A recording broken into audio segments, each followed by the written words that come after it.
రేవంత్ అన్న ఇదేందన్నా ఇది? ఇగో ఈయనది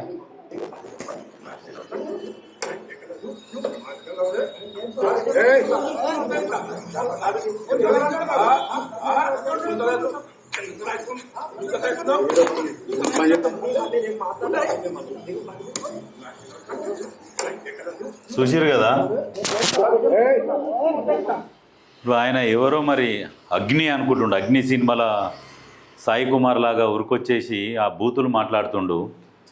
పాపం ఈయన పిల్లలు చూస్తే ఏమనుకుంటారు? ఎంత పరువు పోతుంది? సరే తాగిండు, డ్రంక్ అండ్ డ్రైవ్లో దొరికిండు, సరే సతాయించినప్పుడు ఏం చేయాలి? లాండ్ ఆర్డర్ని పిలిపియాలి, వాళ్ళకి అప్ప చెప్పాలి. ఇంకేమైనా ఉంటే న్యూసెన్స్ కేసులు వాళ్ళు చేస్తారు. నువ్వు డైరెక్ట్ చేసుకునేది ఎక్కడిది? ఒక ట్రాఫిక్ సిఐ ఉండి ఏదో బండి మీద ఉరికొచ్చి రన్నింగ్లో లాండ్ ఆర్డర్లు వచ్చినట్టు వచ్చి దన్న నోటికి వచ్చిన బూతులు మాట్లాడుకుంటా ఆ కొట్టడం చూడు. అదే ఇప్పుడు ఈ కేసులు అలాంటివి ఏమీ లేవు అని అనుకుంటే ఈ క్యాండిడేట్ తిరిగి కొట్టలేడా? కొడితే ఏడుంటాడు ఆయన? చట్టాన్ని గౌరవిస్తున్నాడు, అది అర్థం చేసుకోవాలి. రేవంత్ అన్న ఈ సంఘటన జరిగి కూడా 3 రోజులకు ఎక్కువ అవుతుంది, ఇంకా సిఐ మీద చర్యలు ఎందుకు తీసుకుంటలేరు? రేవంత్ అన్న దయచేసి ఇట్లాంటి వాళ్ళని, ఆఫీసర్లని సస్పెండ్ చేయండి. ప్రభుత్వానికి ఇగో ఇట్లాంటి వాళ్ళ వల్లనే చెడ్డ పేరు వస్తుంది.